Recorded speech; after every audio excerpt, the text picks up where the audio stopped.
Денеска исто така интересно и на европско тло, меѓутоа и во Латинска Америка. Во целиот свет е интересно, така да од сите страни и сите меридијани има по некоја вест. Така се обвинува Русија дека распоредува ракети во Европа.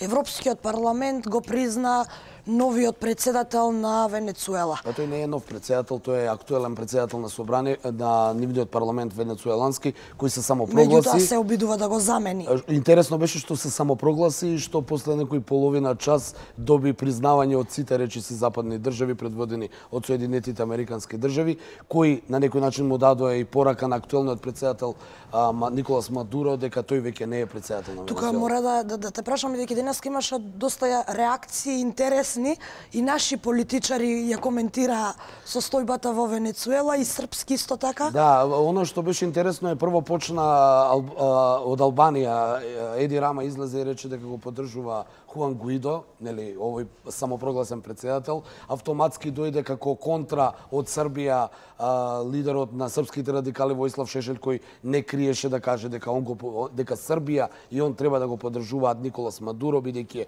легален председател. Имавме информација синоќа дека пратеникот на ВМРО ДПМН Владко Ѓорчев излезе му пишувал на Помпео, на државниот секретар во Соединетите Американски држави, дека тој го признава Николас Гуидо. На некој начин луѓето полека, политичарите од Балканот заземаат страна, што на некој начин според мене не е толку добро, бидејќи мислам дека не треба да се мешаме како држави у тие работи таму, бидејќи сме премали, премали сме, а и не ги гледам нашите интереси. Тоа што ќе поддржиме Соединетите Американски држави или што ќе поддржиме Русија, ништо нема ни донесе директно. Токму поради тоа, дали личната поддршка на Ѓорчев можеме да ја протолкуваме како негов старт на кампањата со оглед на тоа што најави дека ќе се кандидира на председателските избори? Па веројатно да, ја не би шпекулирал се, во секој случај веројатно неговата тој си има причини зошто би го поддржал нели Хуан Гуидо. Кој што ги соопшти, но дали за позадината би може да ја протолкуваме така? Може би сака да каже дека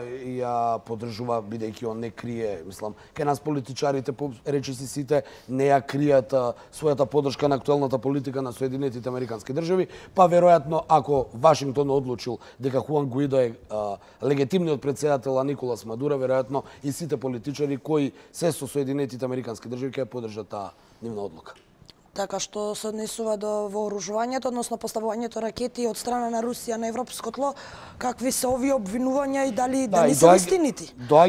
Каква е впрочем и реакцијата од руската страна? Доаѓаат од НАТО и од генералниот секретар Јенс Столтенберг. Што значи дека не би требало со резерва да ги Да, не би требало со резерва, особено бидејќи ако се земе во предвид каков е светот, каде Западот и Истокот имаат доперни точки, нели, од Сирија до Црно море, па еве и Латинска Америка, не се затворени жариштата во Ирак и Авганистан, така да ми се чини дека оваа информација дека САД и Русија не успеа да продолжат со преговорите и пропаѓа договорот за нуклеарно оружје склучен во 1987 година, кога Вашингтон и тогашниот Советски сојуз и тогашните председатели Горбачов и Реган, ми се чини, за да ја намалат тензијата на студената војна, се договорија да прекинат со производство и да ги уништат резервите на ракетите од среден дострел, значи од 500 до 5000 километри, кои може да носат нуклеарни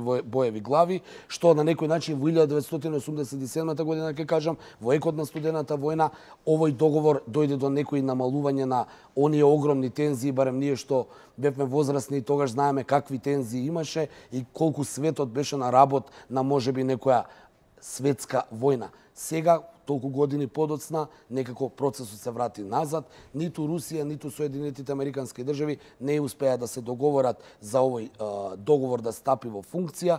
На некој начин тој пропаѓа. Што е опасно, особено имајќи ситуацијата сега они си имаат аргументи зошто тоа пропаѓа. Соединетите Американски држави обвинуваат Русија дека има некоја, јас не сум се експерт да ги кажам имињата на ракетите, но има произведено ракета од среден дострел кој може да носи нуклеарна боева глава и кој бил предвиден во тој договор, Од друга страна, Москва негира дека бил предвиден во договорот, го обвинува Вашингтон дека и тој има исто такви ракети. Така да тоа се ракетите. Согласиме дека се работи за предизвикување страв и дека практично и нема веројатност од Трета светска војна. Трета светска војна, јас мислам дека нема оној тип на светска војна дека ќе дојдат сега двете црвени копчиња. Мислам дека ниту една светска сила нема да дозволи таква нешто. Нема, но знаеш, Кристина, како се прават тензии, ова секогаш игра улога на дипломатија. Меѓутоа, сепак се со некоја друга цел, како што кажа, дипломатија. Да, но сепак нема да се не е пријатно. Ничии очекувања, мислам дека доколку тие руски ракети како обвинување се вперени кон Брисел, кон Лондон, кон не знам, кон можеби кон нас, иако не сме некој јак светски центар, од друга страна американските ракети да се вперени кон Москва, кон Киев, ме разбираш, така да се прави некоја тензија, веројатно политичарите на крај ќе дојдат до некаков договор, но додека дојдат до тој договор ќе ги покажуваат мускулите и ќе покажуваат што имаат од технологијата и од високата софистицирана опрема и оружје да ги плашат другите. Дејан, ти благодарам и за ова гостување во отвореното студио 1. Тука некаде е крајот на овој ден, на овој дел. Почитувани гледачи, секако следуваат вестите со колегата Александар Петрески и Маја Готви, а веднаш потоа се враќаме јас и колегата Баневски со нашиот следен гостин, а тоа е поранешниот министер за финансии на Република Македонија, Джевдет Хајредини, на кој ќе поразговараме за оние најинтересни последни економски случувања во земјава. Ви благодариме за вниманието.